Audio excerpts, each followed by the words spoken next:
Hey, it's Chronologically Gaming, the only channel that's perpetually retro because we're playing every video game in order of release.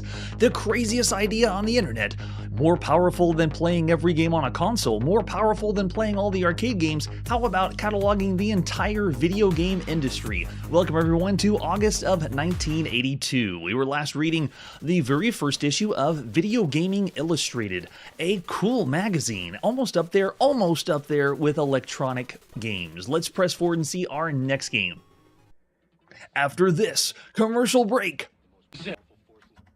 We're going in after Zaxxon, the most powerful force in space. It's gonna try to blow us away. Close. Gotta stay low. Zaxxon, the three-dimensional arcade sensation. So amazing. A home video sensation. And they're showing the ColecoVision version. Those enemy fighters and go face to face with Zaxxon itself. No one has ever gotten this far before. And they go back home. Attack. Nice. Play Zaxxon on your ColecoVision, Atari VCS, or in television video game system. Zaxxon, it'll blow you away. It'll blow you away. So cool. Now, you gotta admit, they put in the commercial, they didn't show any footage of the Intellivision or the Atari VCS because we know later that it's going to be a completely different game. It doesn't even look like Zaxxon. But all you gotta know is you can see Zaxxon now at home on your ColecoVision. This is a big one. Another game you could have gotten at launch for the ColecoVision, Zaxxon. Let's take a look at the box. Zaxxon is flavored just like the other ones, Donkey Kong and our other launch titles we've seen for the ColecoVision. It has the plays like the arcade game, high-resolution video cartridge on your ColecoVision. Yes. Oh, it's so amazing. It's just like Venture 2. So now we have Donkey Kong and Venture and now Zaxxon on the ColecoVision. Plays, sounds, and scores just like the arcade game. Here's how you play. It's a fantastic three-dimensional space battle game that puts you in control of a futuristic spaceship. There is no such thing as isometric right now. All it is 3D. Everything's 3D. The game is on a isometric or diametric perspective, but it's all three-dimensional here. Your ship zooms over alien asteroids and dives down to bomb enemy fighter planes and attack the enemy installations. Your ship must avoid hazardous walls, force fields, and enemy fire too. Can you survive and score? Oh, so cool. Look at that. And even put on the front by Sega, like they did with the other ones. Yeah, you gotta admit that they're trying to hide something on the commercial, that they didn't show any footage of the Atari or of the Intellivision. So this is the back of the box if you were in Europe when it was published by CBS Electronics. Giving you a few more screenshots. On the North American release, we just have one screenshot. But look at that, showing some great game screens. 1 or 2 players, it's alternate play, multiple screens, and 4 skill levels. Yes, right? Why didn't they get more? We actually are going to see one. There's one that's coming out this year in 1982, so there will be a sequel for that one. And then we also have the cartridge they're going to pop into play on your brand new ColecoVision. Man, another really exciting title with an example of a screenshot there. Yeah, extremely influential.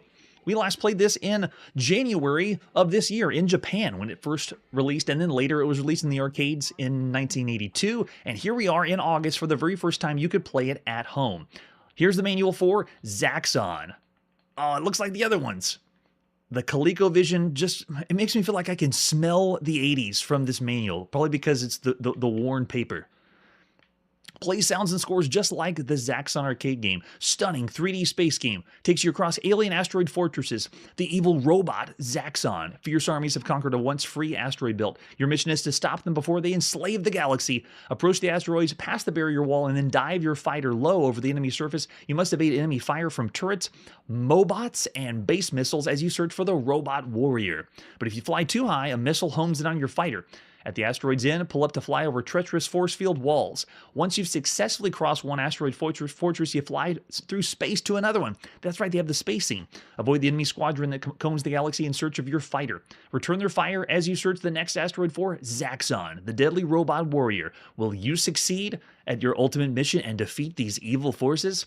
There it is, like the other manuals we've seen. We've seen a lot of ColecoVision because we're picking up on the launch of it. It just came out the beginning of August, or first advertised, that you could play for in August, and the manuals all have this setup of what it looks like to plug into your television. So cool. Make sure the ColecoVision unit is off before you remove the cartridge. Don't forget. And there's a controller for ColecoVision. Another one that is framed kind of like the Intellivision, but really not.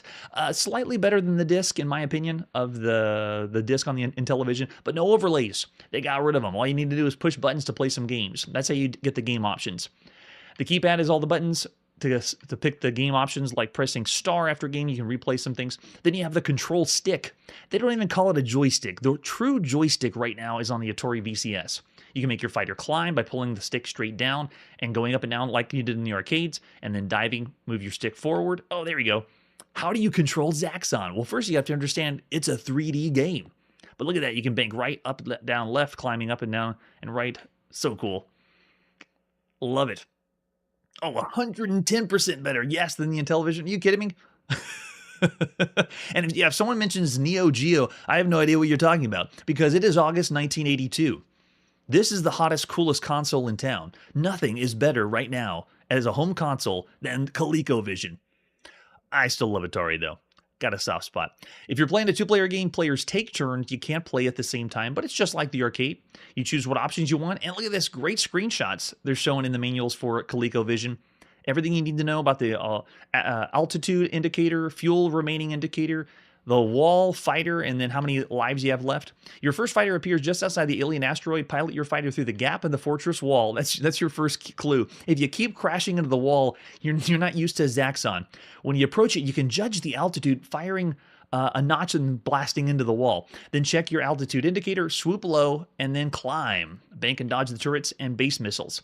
And then be sure to replenish your fuel by eliminating the fuel tanks on... but by the way, this instruction of how to play, we didn't get this much when we saw it in the arcade. Now, we first played it whenever it was released in Japan, but we did see the operator's manual that when it came out for North America. So all this, though, this strategy of how to play, this wasn't there in the arcade. So this is so cool. Be sure to replenish your fuel supply by eliminating the fuel tanks. And that's also like other games we've seen in the arcades where they're using fuel kind of like time, but you have to blow things up. Very similar to Scramble and things like that. Oh yes, Tandy Vision. That's another one. That's a cool one. That's Europe, I believe. Oh yes, the VCS is forever. I'm with you. That one's selling way more, and one of the reasons we have the video game crash in North America. So avoid those rocket blasts if you fly too high. Once you successfully cross the asteroid, pull up over the final wall, beware of the force field, and soar into space. Man, space was always really difficult because there's no shadow to determine how high the enemies go. Enemy squadrons track your movements, dodge their fighter blasts, and return fire. When you line up with Zaxxon's fighter planes, crosshair sights appear in front of your fighter. The moment your target is centered, go for the fire. And there it is, more screenshots showing the robot missile and the Zaxxon, the ultimate. Up ahead is another asteroid fortress. Guide your fighter through a gap on the fortress wall. Watch out for the Mobots that track your fighter. And there he is. The mighty robot, Zaxxon. Stationed at one of the shoulders are Mobots. Blast away at them, and the missile cradled in the robot side. To eliminate Zaxxon and earn bonus points, hit the missile with 2 shots more than the number of skill level. So they always let you pick 1 through 4. So you have to do 2 shots if you're level 1 and so forth. Hurry though, the robot fires at your fighter if you take too long. And then onward through the galaxy, keep flying over asteroids, and just keep repeating. That's the way it works. So much fun, just like the arcade. There's our score table. Very well done for the manual.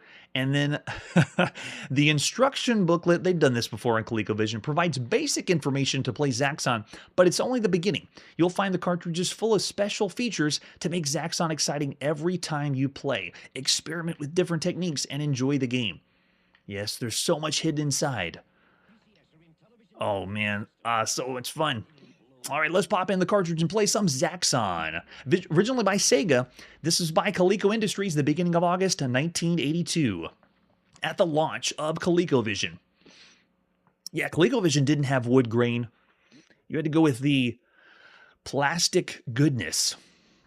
So we can play 1 or 2 players. There is no one here with me tonight, and it doesn't matter because a 2-player game is going to be alternate anyway. So let's do skill level 1, 1 player, and let's play some Zaxxon. This is really, really exciting because while the other titles we've seen at launch for ColecoVision, you could play other things like Donkey Kong. We've seen Donkey Kong clones, we've seen Donkey Kong variants, and there is Donkey Kong-like games you could be playing on the home computer. Same thing for Venture. We had Venture-like games you could be playing at home on a home computer. or maybe even some on consoles, but this Zaxxon game that we saw in the arcades, we haven't seen anything like this or compared to this at all. There is nothing out there that has even tried to do this perspective or play like this. So this is truly unique, and being able to play this at home on a console, there's nothing close. There's nothing close at home that you can be playing, even on a computer. And we played it all. There's no one trying to copy Zaxxon, at least up to this point. They will later, and we will see official Zaxxon. But I mean, look at this. After going from the arcade at home, this is truly amazing. That's true. I didn't see the electric barriers, and you could argue that the scrolling's choppy, but it's flipping scrolling. Can you believe this? Oh, I can't believe I got it. Okay, we still got that. Oh, nice transition. That's different from the arcades. They have a little, like we're going off the end of the world there. Nope, didn't get the same height. Always can't get the gauge correct for these guys. Oh yeah, I got at least one. Nice. But I'm not dying, and we are on only level 1. So you can increase the difficulty and make it this can be insanely hard. If anyone's played level 4 of ColecoVision, you know what I'm talking about. Oh, there you go. Someone finally got me, but oh man, this is so much fun. Plays and feels like the arcade. However, using the ColecoVision joystick, or I'm sorry, what do they call it? Control stick. It's not going to feel exactly the same. Obviously the best is going to be the arcade, but then the a little bit of stuttering for the scroll in the background. Because notice how smooth the enemies are moving on the screen, and your ship is moving. It's just the scroll in the background, or the isometric view just doesn't scroll as smoothly as it could. Yeah, several are going to be coming out on the computer in 82. The official ones, yeah, in 83. But it's just amazing to think that of all the games we've seen, we've had lots of clones of Donkey Kong, lots of clones of Venture, but here on ColecoVision, you're going right from the arcade, and then you get Zaxxon. It's the very first time you can play anything like it. Truly a really fun experience. I mentioned this when we played it in January in the arcades, how it felt like it was a game that came from the future. Right now, this doesn't feel like I'm playing on a console. That's how good this is. It looks, sounds, and plays now. Oh, there he is. Nope. Oh, I'm going to tear you up. He just runs off. That's right. You have to keep going. And then we repeat. Notice they sped us up a little bit, made it harder to slip through the gap. Nice touch. Take care of the fuel. Got to make sure you... I haven't had to worry too much because I've been low smashing the fuel tanks. And every time they repeat, they're going to be making the game a little bit more difficult. Oh yeah, I'm thinking the same thing, Mark. This is one of the best games you could play on a home console, definitely. This doesn't really feel like I'm on a console. This feels like it should be on something else, or it feels like it's too soon. But yeah, this was available. You could be playing this right now, and we usually break up our rating system on the same way that they work in the legal world right now. You know, whenever someone wants to get rights for a video game, they get rights for the computers, they get rights for the home consoles, and they get rights for handhelds, and it's broken apart that way. So we do the same thing here on the channel. We break apart our rating system on, you know, is this one of the best games of all the home console games out there? But to tell you the truth, this is up there with just a great video game. Of all the video games we've seen so far, there is no other video game trying to play from this view. You could argue that it's just a shooter, and they just switch the view up. But I mean, there's no game trying or making you feel like you're in a. I described it when you played in the arcade. Oh, there's the force field. No way, I had to slip in. So they do have the force fields like the arcade. Wow. Just on the higher difficulties. So there's no other game, though, that is making it feel like you're playing a toy, like you're doing a remote-controlled... Oh, made it through, so cool. Like I'm flying a remote-controlled plane inside of a small area. I got really lucky on that one. Nope, not going to get the last one. Yeah, now we have a second one. Yeah, and look for the differences, because there's not too much between this and compared to the arcade. It's very similar to Venture. Venture had... Okay, now we got this. I got the level I want. Looking good. Get over there. Nice. And there's only a few things different between this and what they had in the arcade. Truly an amazing feat to get this to go on a console. Force field means it's 5. I love it. All right, let's see if we can take him out.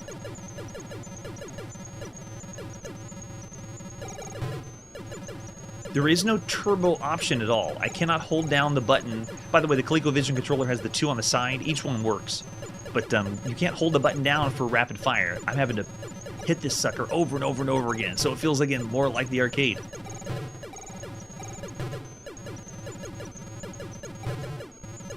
Nice and easy. There we go. Get the pull up at the last time. Oh, they got a hit on me. Is that the last one? Yeah. So much fun. Yeah. Thanks, Victor. Now, are you back in 1982? You haven't gone in the future? All right, how do we go again? I'm ready. All right, now just for fun, let's do skill level 4. I want to see. So let's push 4 on the pad for Coleco, on our Coleco joystick, and go. All right, here you go. This is skill 4. Look at the fast scroll of skill 4. Wow. Fuel's going down really fast. Oh yeah, you got to get those fuel tanks. That's crazy. That's a good point. There is a little bit more detail in the background, but it's amazing. It's still so close. Right now, most people that play this game compare it to the other ones that came out for Intellivision and BCS, or they compare it to other consoles that were around. But since we played everything, this feels amazing. I really don't want to nitpick the game. And I even did, before the live stream, play a little bit on the arcade. This still is so good. Wow, man, level 4 is hard. That's really hard. How many lives do we get? Even less, right? Yeah, they only give us 2 lives. Skill level 4 is only for the hardcore. Nope, didn't get the fuel. That's not a good sign. I think we have to have it. Yep. Yeah, and then we just blow up. Look how fast the fuel gauge goes down on level 4, too. Oh, wow, and the laser shots follow you. That is intense. In a way, it's like we're switching up some of the dip switches in the arcade. Wow, it's so fast. We'll take that fuel tank. Yeah, check out the laser shots. They come up and then follow you just a little bit. Whoa. Yeah, that's really cool. If you get really good, you'll be able to go higher and higher levels. Yes, and we're going to see Super Zaxxon before the close of the year. So a few differences between the arcade. Very minute, though. I wouldn't give it too much, considering the other games we've seen so far. Zaxxon is one of the best games you could play for a home console. Now, we've already given, I myself given 5 stars for Donkey Kong on ColecoVision, 5 stars for Venture on the ColecoVision. Zaxxon, I gave 5 stars when we first saw it in the arcades. It felt futuristic. I'm going to do the same thing. ColecoVision's hitting and starting off with the races so well. I'm going to go 5 stars again for Zaxxon. I can understand some people not their cup of tea because of the way the perspective is, but this still controls, while you're using that little stubby hand controller on the ColecoVision, it still controls really well, very similar to the arcade. They did a remarkable job with this. Yeah, I'm seeing a 4.5 out there, 5 from Mark as well. And the other thing just to remember is there's nothing like this at home. There's nothing that you can get close to this, and they did such a good job getting it close to the arcade. It's fantastic. Oh yeah, and the 3D view is great. Oh yeah, and Curtis is going 5 as well. So much fun. Yes. Oh yeah, we're gonna be seeing that one soon. All right, and let's see what our next game is. It's still August 1982. Let's go on the Apple II. This is the Cosmic Balance. Well, if we went from one game we've never seen except in the arcades to another one we have seen. We have seen the Cosmic Balance. This is the second time. The last time we saw this was back in April 1982 on the Atari home computer. Here it is for the Apple II. You can see the box has both Atari and Apple.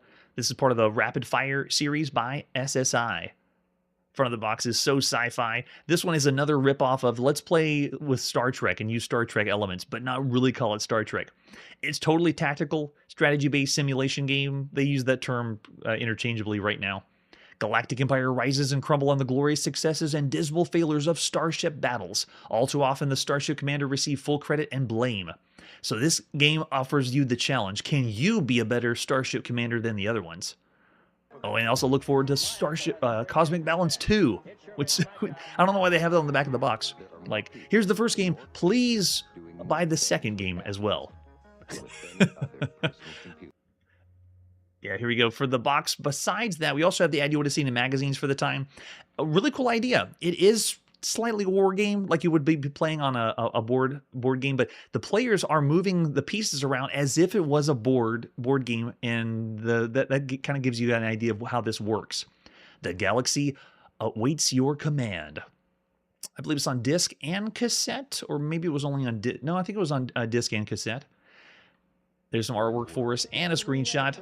We also have the manual, and we've seen this manual before. This is a game that's very difficult to do on the live show because there's so much involved. It's a massive game. There's a lot to this and a lot of time you could spend on this. It's SSI going above and beyond. Oh, yeah. Even though, yeah, we did hit on the ColecoVision, the Atari VCS is still going to be the king of sales and always a soft spot in my heart.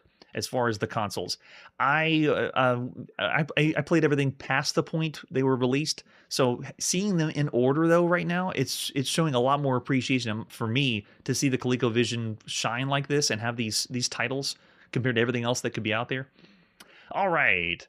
The fighting spacecraft of the 24th century were some of the most beautiful and deadly machines ever built. Their designers sought the optimum balance of speed, maneuverability, defenses, and offensive weaponry, always trying to create the perfect ship. Unfortunately, many a confident starship commander found his perfect ship reduced to a helpless hulk by a superior ship in the hands of skilled commander. He had learned the first rule of the cosmic balance. For every ship, there is an equal and opposite counter ship.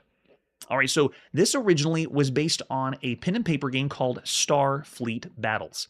And Starfleet Battles used the actual names of Star Trek ships and locations and things of that nature. This game, I guess to avoid the legality, they stripped all of it. So the cosmic balance is the same idea as that pen and paper game, but turned into a video game, and they just kind of hide the names. But you know what it is. You can make do.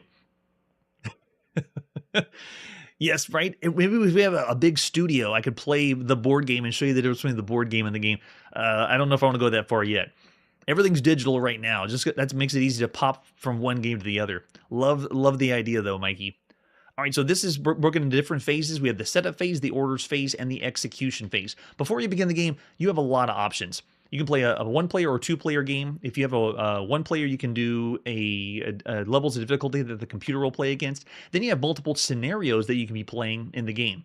But that's not all. This game allows you to create and set up every ship in your squadron if you wanted to. The way the game is based on victory, it tells you how to play the game and how you can win because it is a turn-based game. You make your decisions and then they execute they don't even execute in real time. You do a decision, the other player makes their decisions, and then you just watch to see what happens and if you made the right ones. And then they score you at the end of the game based on how many turns you go. And this breaks down all the scenarios. For tonight, we're just going to be doing the scenario 1, the deep space encounter, because it's the simplest. All it has is two ships, on one ship on each side. So the Enterprise versus the Reliant inside the remote boundary of the Alliance. And that's it. So it keeps it really, really simple. And then we have escape conditions for it and victory conditions for that scenario. And then if you go through other scenarios, it adds more ships. And I'm talking like 8, I think it's 8 ships you can have on either side. It's insane. It's another really, really amazingly large game. Oh, yes, that's true. Star Trek, the motion picture, was earlier, but then this summer was the blockbuster of Wrath of Khan. So this was huge. This would have been a really big title because of that Star Trek. The Star Trek is here. Then we got scenario 3. All these scenarios we're going to skip by because they would take forever for us to play. Scenario 5. And then you select, there we go. If you want to select a random enemy fleet, you can, but then you can go in and customize everything about every single ship in your squadron. Then we go through the setup phase. All this we're going to skip as well because it takes a long time. You could spend hours just doing the setup for the scenario and then go and play the game. The Wrath of Khan. All right. So we're going to breeze by this because we'll not be doing any of the setup for it. Look at all this. You have all these options for your ships. The drives, transmission, armor, marines, belts, weapons. It's so impressive how much detail was put into this. Raising your shields, and then after you complete your ship, after you make them, then you can save them to disk for later. So if you have any other friends that are living in another place, you can take it on disc over to their house and then play. All right, so when it's time to go, you do your orders, and then the other player does their orders, and then so the orders phase tells you how to do this part because you have to understand all the commands. You have looking at the map, identifying, raising shields, weapons, all that stuff, and then this takes place on one screen. There is no scrolling. After you do all the orders and put those in, look at that. You even need to know the course correction based on the amount of degrees, and type those in. And then raising your shields, how you want your shields to go. There is so much to this. Last time we played this on the Atari home computer was when Casey Club Kirby was a guest on the show. If you want to, check the links down below. You can see us play, but it was more of him telling me what decisions he wanted to make and me, and we just did one turn. But it took still a long time to go through. So look at this, how to charge and fire your weapons. The manual is massive. Transporters. And then finally, we get to the execution phase. So after you make all your decisions, you don't really see them play out until you go to the execution phase, where it just does it. And you just watch to see if you made the right decisions or not. Yes, thanks so much, Manly. Commodore 64 to the max, or you got the max machine and you really shouldn't have got that one. And then they break down all the damage, how you end the game, and then how you're scored at the end, and if you won or lost. But you're all winners here, because if you spend enough time to play the game, you deserve a trophy. And then they give, look at this, even history, because they had to make up their own lore of the different starships. Amazing. And then we have even the reference cards at the end. A lot to unpack there. Let's pop in and play The Cosmic Balance by Paul Murray of Strategic Simulations Incorporated, or SSI. SSI is what it's called. So this one, we might even have to speed up because not only is all the different phases take a while. If you're going to play against the computer, even that calculation takes a long time. But that's not new. Everything that we've seen by SSI, most of the time I've been speeding it up, because if you were to play it then, the computer calculations do take a very long time.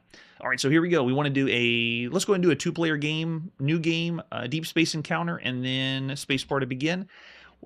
Which player has captain of the Enterprise? Player 1.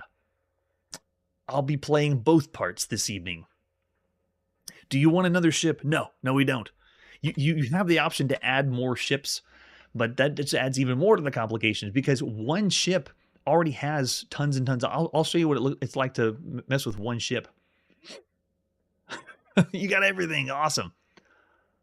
Yeah, it does seem very battle techy because you're in control of the ships and the decisions they make, but this one's still very clunky. Even for reviews at the time, going into a game that you make the decisions and then it plays out by itself is still it's hard to deal with. And still, the most major complaint is the time.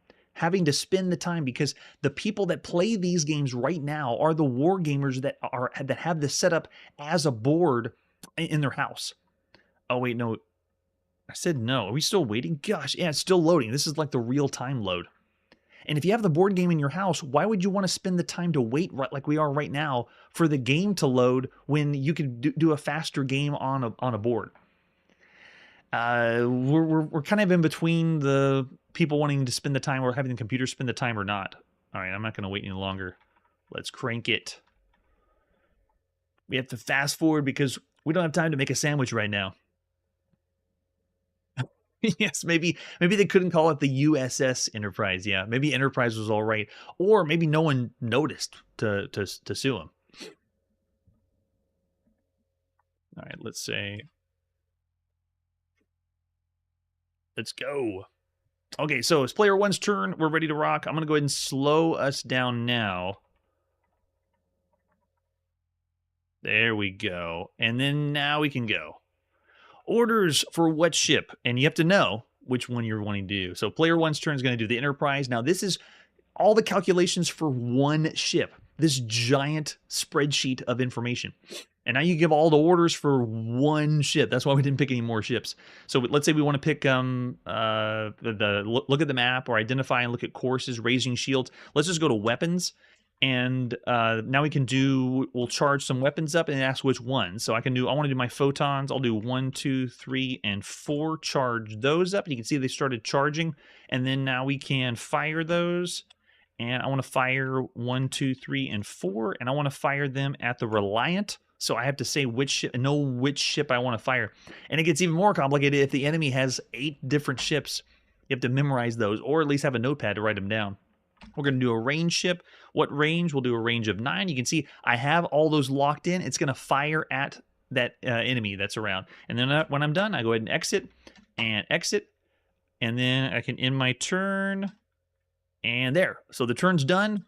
And now player 2 goes, and they only have one ship. They only have the Reliant, so I select what ship I want. Now the Reliant comes up, and look at this again. It's a giant spreadsheet. Yes, it's like you're doing some equations or working with not Lotus. What would be the appropriate spreadsheet application right now? Because the Apple II had VisiCalc, and it feels like I'm doing something like that. All right, so let's go with let's do again. Let's do some weapons, and this time I'll do charge up the heavy weapons. So 3, 4, 5, and then let's go ahead and fire those. 3, 4, and 5, and let's go ahead and target the Enterprise and hit them with a range 1 of 9, and then exit. And that's all I'm doing for this turn. You saw there was lots more options that you could do. You could spend a very long time on one turn for one ship. It would have been VisiCalc. Okay, right now. All right, so let's go ahead and do this one. Trust me, I'm not doing VisiCalc. We're not rating any applications here on Chronologically Gaming. All right, so execution phase. They want to know what ship do you want to start and have the view centered on. Let's center it on the Enterprise. Ready? What scale do we want? Let's do a scale of 5. There we go. Fire. And that was the turn. So all that time we spent to do our charging and firing weapons, that's what you see, and we didn't have any interaction with it. It just plays out by itself. That's what we're talking about. That's strategy in 1982. Well, that strategy of 1982 on a poorer scale, in my opinion, and not alone. Looking at other reviews at the time, Cosmic Balance really wasn't one of the best titles that you could play on your home computer, and not one of the best ones by SSI. So if you have a hankering for some Star Trek games, I got some better strategy ones out there that you could play. But here I'm going to say, just like on the Atari home computer, this is a 2-star affair, a bad game. If you have a lot of time, and you don't mind waiting for the loading, and you have someone that has read the manual in its entirety and wants to play with you, then Cosmic Balance would be on all right time. Oh, there we go, Mikey 2.5 for effort. Yeah, you can tell that they put a lot into it, because this is one of the most detailed space simulation games that you could play, giving you a lot of options for every ship. And we didn't even go into all the details. I just mentioned that you could design the ships. Yes, extremely niche. You have to be really into this kind of genre to be into it. Or to want to play. All right, so after the Cosmic Balance and all the amazingness, oh, available screen space 2.5. Yeah. There's so many more though compared to what we've seen on the home computer. I can't go above 2. All right, let's see what the next game is. Let's hang out some more on the Apple II and play Crazy Mazy. Crazy Mazy is a very obscure game. This one is by Datamost. All I have is a front box that looks like this. To only $29.95, with the most intricate high-res crazy mazes ever seen. Our secret hoards of cash. Find them, grab them, and run for your life. For the killer cars are out to stop you dead. Race from the maze to crazy maze, dodging, doubling back, decoying the enemy. 19 levels, 19 killer cars on your trail. A fantastic challenge. Really nice box. The front of it is very neon, cyberpunkish looking. Oh, it better not be a Slot Racers clone. I hope not. There's the ad you would have seen in magazines at the time. We've already seen a few games by Datamost. Yeah, 9 different stages, though, and 7 difficulty levels is pretty cool. There's the 5 1/4 floppy disk we're going to pop in by Ron Meadows. Way to go, Ron. Here it is, Crazy Mazy. It is August 3rd, 1982. Time to play some Crazy Mazy. I'm thinking Pac-Man. Anything that has a maze has got to be Pac-Man, right? Or something of that nature. So I'm going to have the joystick plugged in our Apple II and a paddle control just in case, because games are going back and forth. Sometimes we have action games that shouldn't be controlled with paddles, and they are. I don't know why they decided to do that. Yeah, I love the cars in the front of the box, though. All right, so what speed do we want? This is one of those games that is backwards. If you pick speed 1, it goes like this. Ready? Yeah, we'll modify the parameters. I want to do level 1. So you got 9 different levels, or 9 different maps, I guess, if you want to think of it that way. And they do give us the option to switch the keys up, so I can go up, down, left, right. Yes. Are they satisfactory? Yes, they are. Ready? Watch how fast this goes. This is speed level 1. That's how quick. Gosh, it's so quick. Way too fast. So let's change it up. Let's do speed mode 7, so we'll slow it way down. And then we won't modify any parameters. Let's just go. All right, there we go. So now we've slowed it down. Totally different than what we've seen before. Reminds me of a few of the titles we've seen on the TRS-80 Color computer, especially with this color palette. But here we go on the Apple II. It's kind of like Head-On in a very mild sense, but essentially the idea of the game is you just wander around collecting the money, and once you collect all the dollar bills, then you can move on to the next area. So I have to get smart with this. This guy's following me too close. Oh, I don't think I can get away from him. Let's see if They've trapped us at the top. Let's see if he'll follow me down this side. Yep, and he got us. Darn. So you have to be able to get all the money out before... Okay, there we go. That worked that time. We'll go down here. The slower paced mode is a little easier to understand what's happening. But it's almost like we're playing boring Targ. Oh, come on. Really? There we go. Now we can get it. And then after you get all the dollar signs, it's going to reveal the exit for us. Where is it? Oh, you go top left. Nice. And then go for it. And there you go. Move on to stage 2. 9 different stages. You'll be able to pick and warp to the ones you want. And every stage adds another vehicle to watch out for. So it's really not a head-on game because we're not picking up the dots like Pac-Man, which head-on came first. Oh, if they smash into each other, they blow up. That's a cool feature. So that means you can just go and pick up all the dollars and move on. Nice. So there you go. Exit the top left and we move that way. Mark's not doing it for you. You could speed up the game, but I don't feel like this is a racing or driving game. This feels more like I'm playing a maze game. Oh, so cool. If they crash into each other, then they cancel out, which means you just have to worry about one. So let's see if we can lure him away. But you can see how the maze isn't as oh, yeah, they're already dead. Yeah, the maze variation isn't really impressive. It doesn't really do too much for you. All right, let's go ahead and speed it up a little bit. Let's do speed 5 and then just go. So faster mode of play this time. I'm doing my same pattern I did before.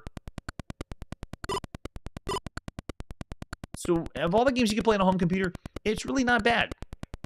It's not incredibly enjoyable considering the other games we played, but what's really funny is Computer Gaming World in the November issue has a review for this. Oh, I better get over there. Has a review for this, and they say, if you like Head-On, you will find Crazy Mazy even more enjoyable. Can you believe that? Computer Gaming World gave this game a rating that it's better than Head-On. Blows my mind. Oh, see, look, now we're in this infinite loop. It's totally unfair. Oh, they crash together, though. I like that. That's a nice touch. All right, so I'm still thinking of all the games you could play around the 3-star range. Just because the presentation's all right, but the maze itself and the variation to play isn't really doing it. It's very simple, and it makes me want to play Targ where I can shoot, because all I'm doing is moving around, collecting all the money, and then make our way to the exit for each maze. Oh, 2, and forget about it. Yeah, if I could, I'd do 3.25, but you can't do that. Oh, look at this, and they started this one off. Okay, we got them to smash. Now we can get these guys to smash. Looks like one of the other one's stuck. So come on. Got it. Okay, yeah, if you get them to smash, then the map's yours. You can move on to the next one. Pick up all the money easy, and then go. 1 star because of the migraine inducing. So you can see we have more, and you can tell it wasn't programmed very well. All the other enemies are already dead that fast. Or at least thought out. Let's see if we can get... Yeah, we got them to smash. Yeah, look how fast they're smashing into one another. Too funny. And there you go. Game is up. So I bet I could figure out how to play even better and get the cars to smash into one another. Interesting idea, but definitely not as good as Head-On. Of all the games we could play on a home computer, I'm going to say 3 stars. I already see a few 3 stars out there, even lower. 2 stars from Victor. Oh, Armored Car, yeah, I would say Armored Car is better than this. But Armored Car is what we saw in the arcades, not on the home computer. All right, that's the Apple II. And Crazy Mazy. Let's see what's next. We're still on the Apple II. This is Cricketeer. Let's see what Cricketeer is all about. The box for Cricketeer is the most bizarre. This is so psychedelic. Now from the front of the box, I know we're going to play Frogger. Anything that crosses the street has to be Frogger. Rod Nelson strikes again. So the front is, I can't even describe everything that's happening. If we're the cricket at the bottom, what is going on over on the side? There's the logs, I guess, from Frogger, and there's the female cricket like in the arcade. Yes, sometimes I do too, Manly. Did you pay $30 for this? Do you want to talk to a psychiatrist? And there's the artwork we have for Cricketeer. Let's pop it and play. This is by The Software Farm. We last saw The Software Farm give us Killer Clams. That is the only other game we played by The Software Farm, and I was confused by Killer Clams. Let's see if we're confused by the Cricketeer. That's true, they do. This cricket will live on. Very nice. Way to go, Rod. Or Rodney Nelson. Okay, so I'm moving the control or the joystick around on my Apple, and it's not working. So it did the same back when we played Crazy Mazy. The controller didn't get any joystick control. I'm not getting anything on this one, so let's see if this is keyboard only as well. It looks like it is, so we have to do... Oh, we can reconfigure controls here as too. That's great. All right, so what do we want for up? Let's do that one for up. Let's do that for that. Let's do for that and that. Wait, why won't it let me... Uh-oh, it won't let me pick the... And then... Oh, wait, right? Oh, no, where's the right? It's not switching up the... Oh, I don't know what the controls are now.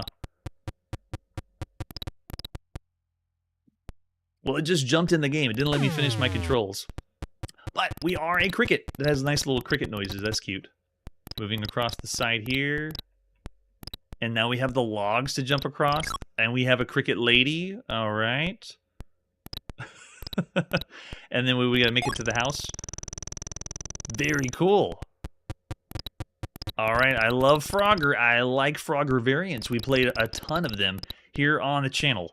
So far, official Frogger has been home. It's come home on computers in Japan, and it's come home on the Atari VCS. And we've seen another game called Cricket for the Commodore VIC-20, but that game I couldn't get to load. We only had some video footage of it. And then we have also played other Frogger variants, some of the better ones on home computers like Jumpin' Jack. And another really good one we played was called Meltdown for the Atari home computer.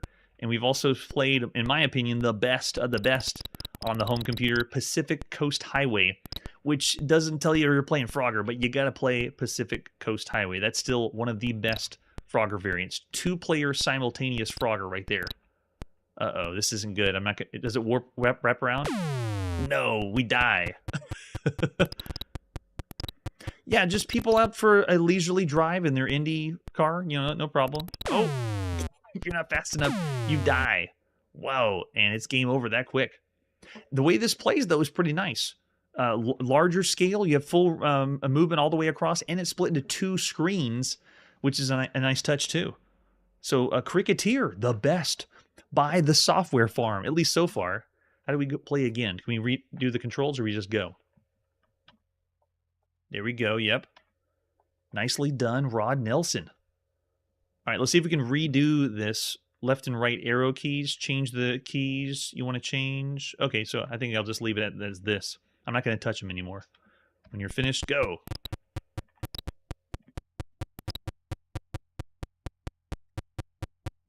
For some reason, my right arrow key doesn't want to respond, so I can only move left. Where's my right cursor? No, jump!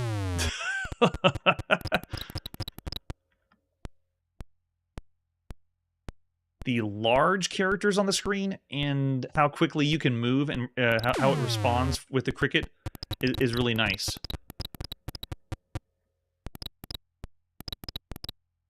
That's a little unfair at the bottom, though. We've seen a lot of stinkers as far as Frogger variants, too, on the home computer. This one is on the list of some of the good ones. Oh, the logs will sink down if you stay too long. So I put this game in the middle of, if you want to think of the other Frogger games we played, this is a very good game for a home computer. But if compared to the other ones we've seen out there, this is like in between Meltdown and Pacific Coast Highway.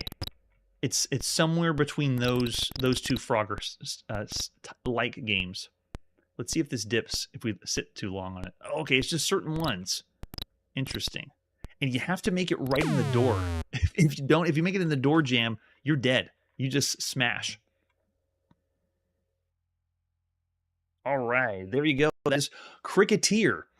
Of all the games you can play on a home computer, that's definitely above average. I would say starting at 3.5, I'd even go as high as 4. But to tell you the truth, it's like somewhere in between 3.5 and 4 stars of all the games you can play on a home computer. In between of all the Frogger games, Meltdown and Pacific Coast Highway. Unremarkable and a little frustrating.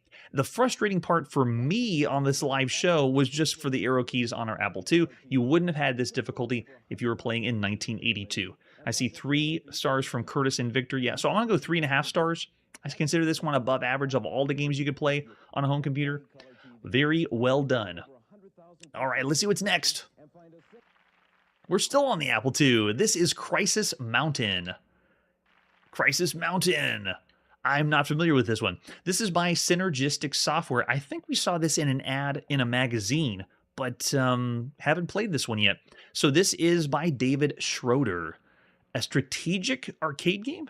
All right. Now, they throw a lot of words out here on marketing and advertising, but they really don't know how to classify these games. So take that with a grain of salt. Front of the box is Indiana Jones based. Maybe it'll be a venture variant or adventure variant. All right, and then flip it over in the back of the box. Crisis Mountain is a fast-action, high-res action game requiring quick reflexes and strategic thinking to conquer all 9 levels of play. Your mission is to defuse bombs planted by terrorists in the treacherous caverns of an active volcano. To reach them, you must leap tumbling boulders, crawl through claustrophobic tunnels, bound over columns of bubbling lava, and dodge Bertram, the radioactive bat. Is that the evil Otto of Crisis Mountain? The bombs are ticking away, so hurry, or a cataclysm eruption will occur. Can you scramble your way through Crisis Mountain? You need 48K for this, which has been pretty much the use on the Apple II, and it has game paddles or a joystick you can plug in. There's the ads you would have seen for magazines. Oh, there we go, Bolo. Bolo we have seen by Elvin Software. So this one's another one by Synergistic Software. I remember Bolo. Bolo was pretty good. It was like a top-down shooter where you're playing as a tank. This one looks completely different, at least by that screenshot. Can you avoid the explosion of the volcano? If you like lumberjacks, right? Ooh, the screenshot looks cool. Here's the manual for Crisis Mountain. I'm intrigued. Strategic arcade action game, if that even makes any sense. A terrorist organization has been hiding in the caverns of a supposedly extinct volcano in the Pacific Northwest. When the volcano became partially active, the terrorists quickly moved out, leaving behind a number of bombs and their supplies and loot. You have volunteered to risk your life by entering the dark caverns of the mountain and digging up and defusing the bombs. You must avoid flying rocks, debris, and molten lava as you scurry through the caverns. While in the tunnels, you should try to recover the loot, gun caches, boxes, etc. that the terrorists have left behind. That almost feels like we're going to pick up stuff like in Donkey Kong that your girlfriend left behind. The bombs are ticking away and you have 9 levels to clear, so hurry before the entire West Coast is blown to bits. Crisis Mountain can be played with the joystick or game paddles. We are definitely going to use the joystick. Paddles, I don't think are going to work well for this. Hit the spacebar to change your position. While standing, hit the spacebar to crawl. While standing, your game paddle will make you jump. While crawling and kneeling over an active bomb will make you dig. Wait, digging? Wait, digging like we're going to play Alien or Apple Panic? If you're using the joystick, it'll make you jump if you're standing and dig when you're kneeling. Press the escape to stop at any time and escape to resume. Oh, so the pause key is the escape key. Press the control key and S at the same time to toggle sound effects. So if we don't want to hear sound, we can. That's very helpful. And then how do you score the game? Got to know what the score is. We're going to have a score in the top right-hand side because is this a 1 and 2 player? I think so, right? If you have him in, I think, no, it's only one player. Oh, look at that. And it's dedicated to his mother and his father. It's got to be good. There's all the points. If we are, oh, Bertram, the crazed radioactive bat we have to avoid. Strength is measured by 1, 2, and 3 points. You begin with strength of 3. So that must be our health meter. And then we get slowly less and less health if we do things. I guess jumping into lava will kill us. As you dig up each bomb, the time remaining on the bomb on the clock at the moment defused is added to the bonus time. When you clear all the bombs from the scene, the bonus run begins. And so this means you have to get out of there after you defuse all the bombs. And you get extra points. Look at that, all the point values. I just can imagine buying this game, bringing it home, and wanting to write down and calculate how I'm going to get all the points when I play the game. This is fascinating. The shovel digs the bombs 4 times faster than digging by hand. You will drop the shovel if you're hit by a rock or bitten by Bertram, the radioactive bat. To defuse the bombs, you have to crawl behind the molten lava or wrap around the cavern off the left side to the right side. Interesting. Yeah, so there you go. A little bit of instruction. Let's see how it plays. Time to pop in The Crisis Mountain by David Schroeder, published by Synergistic Software at the beginning of August 1982. I am very curious. The screenshot looked like we're playing a platformer.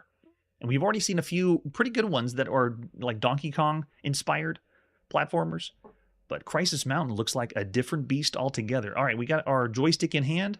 It is not responding. Oh, very cool. He spent a lot of time on that. Making the... If that's our character, very well done. Multicolored character in a platformer from the side view.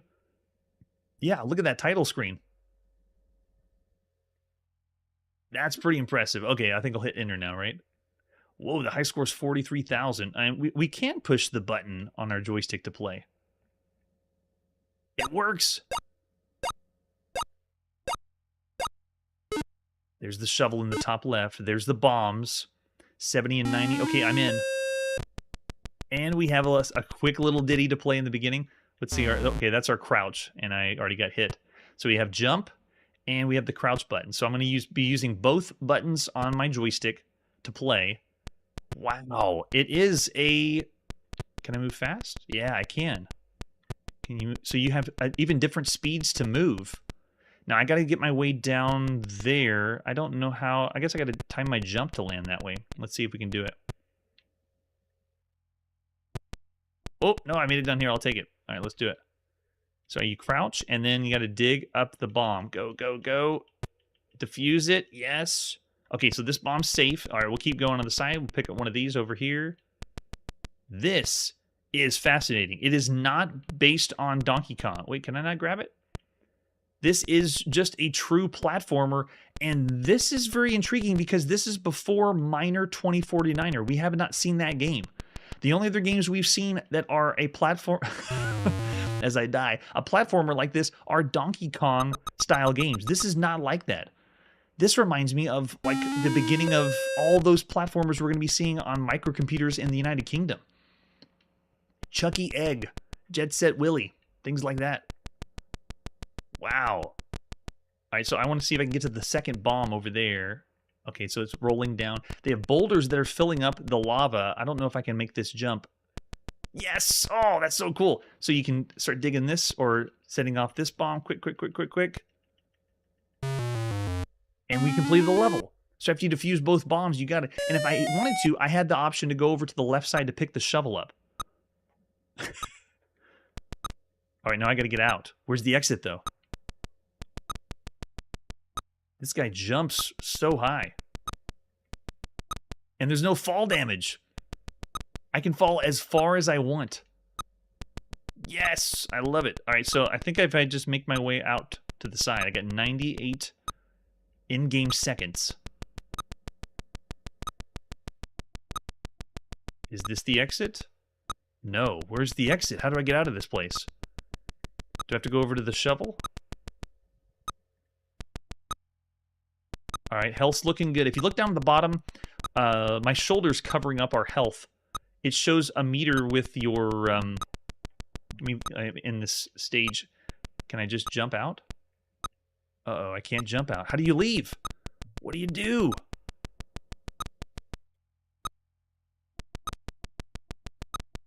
I'm trying to see the other exits around, if there's a way to escape. I'm going to have to refer to the manual to see what it says.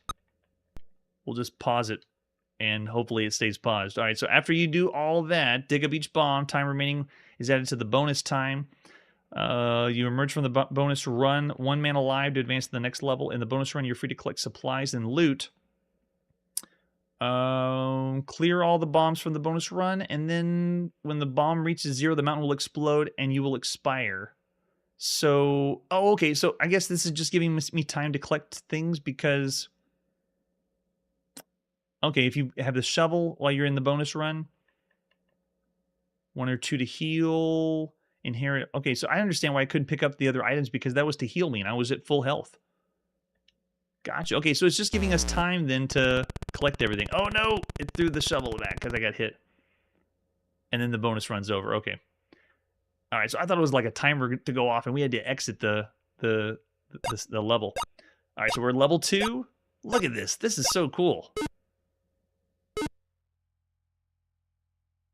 Showing us we're there, so I'm just going to make my way down. There's even a, oh, that's so nice. There's even this small nuance of gravity. As I fall, I can actually control. Okay, I can't control it, but whenever I fell and continued to push one direction, the character kept moving. It was almost like a Pickaxe Pete on the Magnavox Odyssey 2. All right, I think we're good. Let's see if we can pick this one up. And we can't because we're full health. And if you look over in the bottom left, that was what I was talking about, the meter telling you what you have left. This time I'm going to go for the shovel on the left side.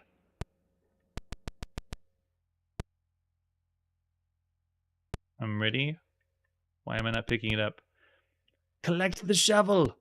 Thank you. Ah,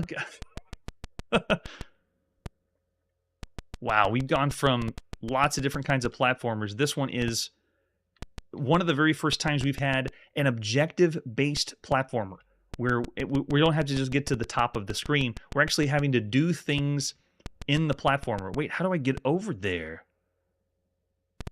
What? How do I get down? Oh, do I have to find a way through the water or through the lava? I'm very curious. I wonder if we have to slide down the left side. All right, we'll go over on this side. So cool. Oh, that's a good point. I didn't try crawling through. I wonder if we could. Uh-oh, there goes the shovel because we got hit. And our... and we really got hit. That's awesome. So all other platformers we've played up to this point have been like Donkey Kong. You go to the top and then move on to the next screen. Or Kangaroo, you go to a certain place and then it's done. This one, you're getting to run around and explore from the side perspective and have to do something like this is defusing the bomb inside the volcano. This is a really cool game. Of all the games we played on a home computer, I would consider this one of the best games you could play so far. It's we only have, I think, 2 different screens for this, but you can tell they spent a lot of time and effort. Wow. And when it blows up, look at that. The effect looks like it's cracking your screen. Whoa! And then to play again, loading level 1. Oh, so nice. Oh, that's true. Hit detection issue. At this point, I wouldn't even complain because of the other platformers we've seen. I'd still say it's up there, not as high as something like Cannonball Blitz, but I'm still going to say 4.5 stars.